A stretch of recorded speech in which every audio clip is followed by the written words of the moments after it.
주님께서 여러분과 함께 마테오가 전한 거룩한 복음입니다. 그때 예수님께서는 둘러선 군중을 보시고 제자들에게 호수 건너편으로 가라고 명령하셨다. 그때 한 율법학자가 다가와 예수님께 스승님, 어디로 가시든지 저는 스승님을 따르겠습니다 하고 말하였다. 그러자 예수님께서 그에게 말씀하셨다. 여우들도 굴이 있고 하늘의 새들도 보금자리가 있지만 사람의 아들은 머리를 기댈 곳조차 없다. 그분의 제자들 가운데 어떤 이가 주님, 먼저 집에 가서 아버지의 장사를 지내게 허락해 주십시오 하고 말하였다. 예수님께서는 그에게 말씀하셨다. 너는 나를 따라라. 죽은 이들의 장사는 죽은 이들이 지내도록 내버려 두어라. 주님의 말씀입니다. 그리스도님 찬미합니다. 참 예수님, 서로 인사를 좀 나누세요.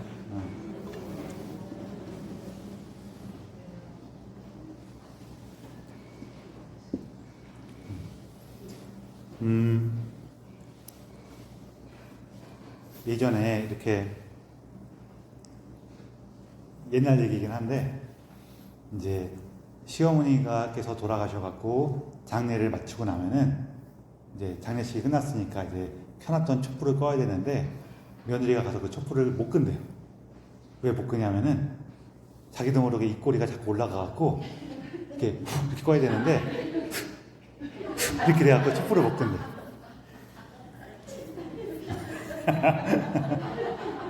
아, 세상에 그래요? 이렇게 하고 바람 불어야 되는데 입꼬리가 이렇게 올라가다 보니까 자기도 모르게 이렇게 된다는 거예요. 자, 오늘 장례 드린 얘기가 나오죠. 우리 보면은 오늘 복음에서 저기 아버지의 장례를 드리고 주님 먼저 집에 가서 아버지의 장사를 지내게 허락해 주십시오 하는데 예수님께서 죽은 이들의 장사는 죽은 이들이 지내도록 내버려 두어라 하고 넌 나를 따라라 이래요. 그리고 이거 되게 우리가 볼 때 이상해요, 안 이상해요? 너무 이상해요. 너무 이상했어요. 그리고 여기에 대해서 여러 가지 이야기가 있는데요. 이제 오늘 복음하고 전체적으로 이렇게 보면은 이 내용을 좀 더 다양하게 이해할 수가 있어요. 여기 앞부분에 보면은 어떤 율법교사 한 사람이 와갖고 예수님한테 얘기해요. 율법학자 한 사람이 와갖고 스승님, 제가 스승님을 따르겠습니다. 딱 그랬더니 예수님께서 여우들도 굴이 있고 하늘의 새들도 보금자리가 있지만 사람의 아들은 머리를 기댈 곳조차 없다 이래요. 자, 그래서 첫 번째, 예수님께서 얘기를 하시면서 사람의 아들이라는 표현을 쓰셨죠. 사람의 아들이라는 표현을 쓰실 때에는 요 에피소드가 무엇과 관계가 있는 거냐? 무엇과 관계가 있다고 했어요? 예수님의 죽음, 예수님 십자가의 죽음과 관계가 있는 내용이에요. 왜냐하면은 여기 사람의 아들이라는 이 표현은 이 사람이란 말은 원래 아담이란 말이에요. 그 아담이라는 이름은 사람의 이름이 아니라 그냥 사람이란 뜻이에요. 그래서 하느님께서 아담을 만드셨다 이 얘기는 사람을 만드셔갖고 이름을 아담이라고 했다가 아니라 그냥 사람을 만드셨는데 그냥 사람이 한 명이니까 그 사람이란 이름이 개인 이름이기도 한 거예요. 그런데 이 사람이 잘못을 저질렀죠. 하느님에게 불순명해서 그 결과 어떻게 됐어요? 죽음이 이 세상에 들어왔어요. 그렇기 때문에 예수님은 이제 그 아담의 죄를 갚으시는데 요즘이야 이런 게 많이 좀 덜해졌지만 옛날에는 아버지가 어떤 일을 하면은 자식도 그 일을 이어서 하죠. 또 아버지가 뭔가 빚을 지면은 자식도 그 빚을 갚아야 돼. 지금이야 저 상속 안 받아요 포기할 수도 있는데 옛날에는 그런 게 어딨어. 다 갚아야지. 그렇죠? 근데 빚만 그런 건 아니고 아버지가 재산을 남기면은 누가 물려받아요? 그냥 자식이 물려받아요. 그러니까 다 이어받는 거였어요. 그래서 예수님께서도 당신을 표현하실 때 사람의 아들, 곧 아담의 아들, 혹은 아담의 자손 이런 뜻이거든요. 이렇게 말씀하실 때에는 아담이 저지른 죄를 누가 갚는다는 거예요? 예수님께서 갚으신다는 거예요. 그리고 예수님께서 아담의 죄를 갚는 방법이 뭐였어요? 십자가에 못 박히신 거였고, 그래서 아담이 저지른 죄 때문에 죽음이 들어왔는데 예수님 십자가 죽음을 통해서 우리가 생명을 되찾게 됐죠. 요거를 일단 여기에서는 기본으로 깔고 있는 거예요. 요걸 깔고 있으면서 자 그러면은 이제 예수님께서 십자가로 나아가신다는 게 어떤 것이냐라고 할 때 머리를 기댈 곳조차 없다는 거예요. 그 무슨 얘기냐? 일단 가장 기본적으로 볼 때에는 우리가 세상 안에서 의지할 것, 우리 세상 안에서 가장 의지하게 되는 게 뭐냐면은 재물이나 권력이나 이런 것들을 의지하게 돼요. 근데 그런 걸 통해서 우리가 구원받을 수 없다는 거죠. 그런데 이게 단순히 재물이나 권력 같은 거는 우리가 이미 다 조심을 하고 있어. 안 조심해? 여러분 내가 돈 줄 테니까 이제부터 성당 가지 마세요 그러면은 우리 뭐라 그래요? 아니 그거 말도 안 되는 말 하지 말아요 이렇게 해요? 아니면은 얼마 줄 건데요? 그래요.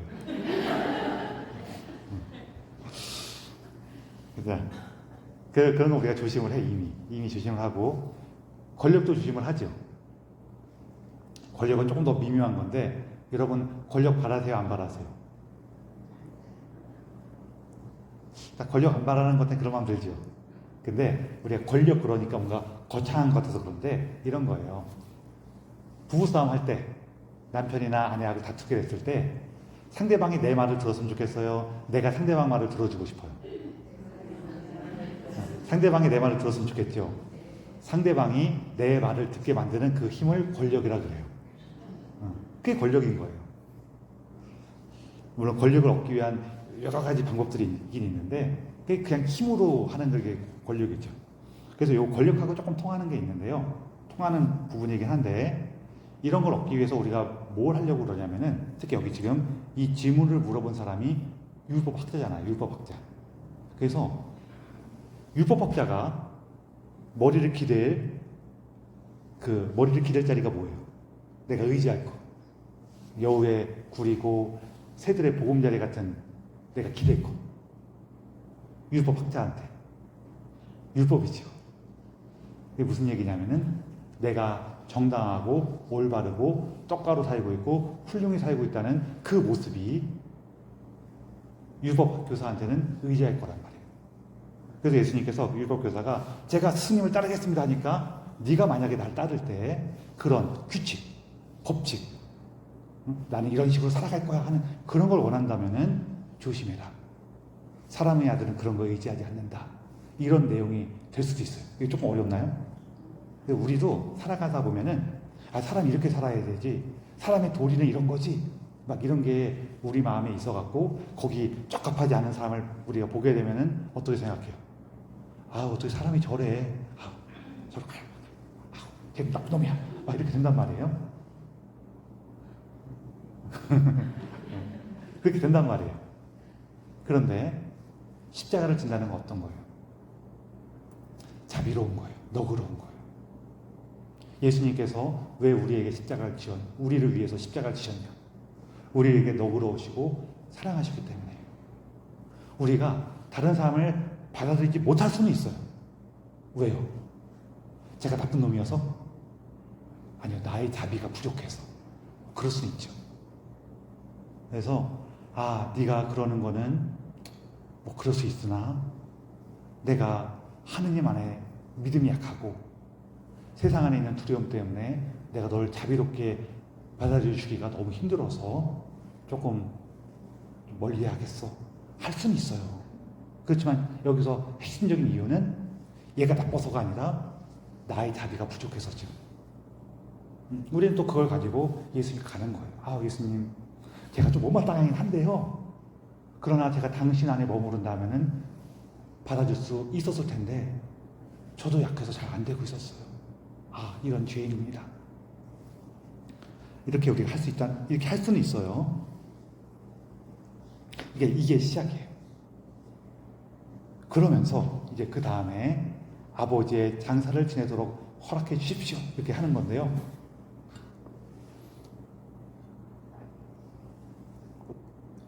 여기에서 중요한 거는 뭐냐면은 지금 아버지 돌아가셨을까요? 안 돌아가셨을까요? 돌아가셨다는 얘기 나와요? 안 나와요? 안 나와요.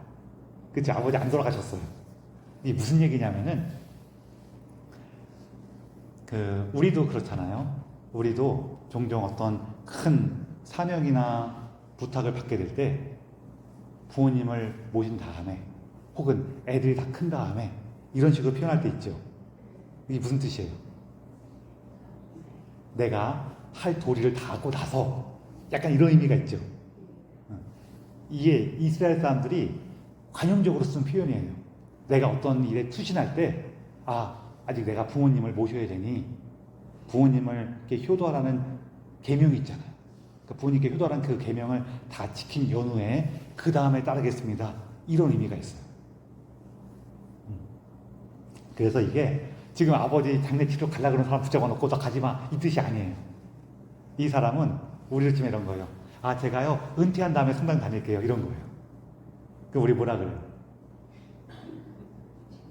그러십시오. 다 세상 일을 마친 다음에 그때 성당 오십시오 그래요? 왜 안 그래요? 왜 안 그래요? 여러분, 하느님을 따른다는 거는 너무 힘들고 부담스럽고 어려운 일이어서 우리가 다른 일을 못해. 애들 다 키우고 부모님 다 모시고 나 은퇴하고 나서야 그래 내가 비로소 여유가 생겼어. 이제 하느님을 따라야지. 이런 일이에요? 아니에요. 내가 세상 일을 할 때, 부모님을 모실 때, 자녀를 돌볼 때, 내가 일을 할 때, 공부할 때, 이럴 때 하느님과 함께 그것들을 하는 거예요. 하느님은 내가 세상 일도 하는데 하느님 일까지 해야 되는 부담을 더 많이 껴안는 게 아니라 세상을 바라보는데 하느님과 함께 하느님께 힘을 얻어서 하느님의 마음으로 세상을 바라보는 그 삶을 살아가는 거예요. 그걸 우리가 뭐라고 불러요? 여러 가지 부르는 것 중에 하나가 뭐냐면은 바로 생명의 삶이죠. 내가 똑같은 일을 보면서도 쟤들은 왜 저래? 이 규칙에 따르면은 이런 원칙에 따르면 쟤들 잘못한 거야 이렇게 볼 수도 있고 쟤들은 뭔가 어려움을 갖고 있구나. 내가 도와줄까? 근데 나 도와주려니까 약하네. 참 미안하네. 혹은 내가 힘이 있으니까 좀 도와줘야지. 내가 하느님 사랑 안에서 용기를 얻었으니까 함께 해야지. 이렇게 살 수도 있단 말이에요. 그렇죠? 그래서 우리가 똑같이 거절하게 될 때에도 너는 나쁘고 그렇게 몰지각한 행동을 했으니까 나하고 넌 상종하지 않겠어 하고 거절할 수도 있고 그치. 사람이 살아갈 때에는 각자의 모습이 있고 부족함도 있고 너도 너의 아픔을 앓고 살아가겠지만 내가 그걸 받아주기에는 나도 벅차네. 미안하다 야 하면서 거절할 수도 있어요. 그쵸? 비록 거절하게 될지라도 뭐가 생명을 얻어요? 어떤 게 더 생명을 얻을 것 같아요? 우리가 얼핏 생각하면은 나는 올바르고 너는 못했어 라고 서 있으면은 내가 생명을 얻는 것처럼 느껴지지만 사실은 그건 죽음이라는 거예요. 반면에 너도 참 여러 가지 어려움이 있겠구나. 근데 내가 너를 짊어지기에는 나도 벅차 미안해. 이게 오히려 생명을 얻는다는 거예요. 어떤 느낌인지 이해가 되시죠? 그래서 예수님께서 죽은 사람은 죽은 사람한테 맡겨. 생명을 가진 이는 거기 끼어들 수가 없어. 그 얘기를 하시는 거예요. 그래서 이 가운데에서 우리에게 나타나는 가장 중요한 모습 중에 하나가 아브라함의 모습이에요. 하느님께서 저 소돔과 고모라를 멸망시켜 그걸 확인하러 가신대. 그러니까 아브라함이 거기서 딱 잡고 뭐라 그래요? 50명이 의인이 있으면은 그래도 멸망시키시겠습니까? 이렇게 물어봐요. 그랬더니 하느님께서 아니야, 안 멸망시킬게. 그래요. 그렇죠? 근데 그 다음에 아브라함이 하는 말이 되게 재밌어요. 뭐라고 하냐면은 혹시 5명이 모자르면은 그 5명 때문에 멸망시키시렵니까? 그래요. 근데 사실은 5명이 모자랄 경우에 5명 때문에 멸망시키는 게 아니죠. 예를 들어 거기 1000명이 산다고 쳐봐요. 근데 50명인데 5명이 모자라. 그러면은 5명 때문에 멸망시키는 거예요? 950명 때문에 멸망시키는 거예요? 955명 때문에 멸망시키는 거예요. 그렇죠? 근데 아브라함은 말을 딱 바꿔요. 하느님은 그런 건 잘 넘어가 주세요. 근데 자비에 대한 거는 하느님 잘 속아 넘어가줘요. 그래 5명 때문에 멸망시키면 안 되지 하면서 하는데, 그래서 계속 줄여갖고 몇 명까지 줄여요? 10명까지 줄여요. 근데 사실은 전해진 얘기에 따르면은 한 명이 있어도 멸망시키지 않으셨을 거래요. 근데 아브라함이 방심을 했어요. 어떻게 방심했어요? 10명이야 있겠지 하고 방심을 했어요. 10명이야 있겠지 하고 방심을 했는데 거기에는 한 명도 없었어. 뭐 그렇게 얘기를 해요. 그렇게 얘기를 하는데, 그래서 거기 멸망했느냐 안 했느냐가 중요한 게 아니라 아브라함이 하느님 앞에서 말씀드리는 그 태도에 대한 문제예요. 우리가 하느님 앞에 와서 그러는 거죠. 하느님 정말로 우리가 올바르게 살아간다면은, 당신의 그 뜻에 합당하게 살아간다면은 저놈은 벼락 맞아도 당연한 놈인데, 그러나 하느님 그 안에도 불쌍하고 또 좋은 것들이 있지 않겠습니까? 그걸 봐서라도 용서해 주십시오 라고 하는 그 태도, 그 태도를 우리가 배울 수만 있다면, 그리고 그 사람에 대해서 예수님 제가 보기에는 저놈이 죽어마땅한 놈이지만 당신께서 돌봐 주십시오, 당신께서 알아서 하십시오 할 수 있는 그 마음, 그 마음이 우리가 오늘 복음에서 나오는 예수님께서 십자가 앞으로 가실 때 거기에 함께하는 마음이라는 거예요. 그래서 여러분, 이게 안 쉬워요. 안 쉬워. 오늘날 우리가 더 안 쉬워진 이유 중에 하나가 뭐냐면은 오래 살아서 그래요. 옛날에는 정말 미운 사람이 있어도 꾹 참고 살면은 한 10년 지나면은 제가 죽든지 내가 죽든지 죽어. 그럼 해결되는데 지금 10년이 지나도 죽어요, 안 죽어요? 안 죽어. 그래서 이게 안 돼. 이게 안 돼. 그렇죠? 그래서 그 가운데에서 우리가 예수님께 청하는 거예요. 예수님, 이게 참 어려운 일인데, 그런데 당신께서 나를 위해서 내어주신 그 사랑을 느낄 때, 나를 위해서 주신 그 생명을 내가 받을 수만 있다면은 당신께 한 걸음 가겠습니다. 그러니 이런 저를 북돋아 주시고 당신과 함께 해주시고 함께하게 해주시고 저에게 용기를 주십시오라고 우리가 청하는 겁니다. 그래서 오늘도 우리가 예수님의 십자가를 통해서 드러난 우리를 향한 예수님의 마음과 사랑을 기억할 수 있기를 청하며 이 기사를 봉헌합시다.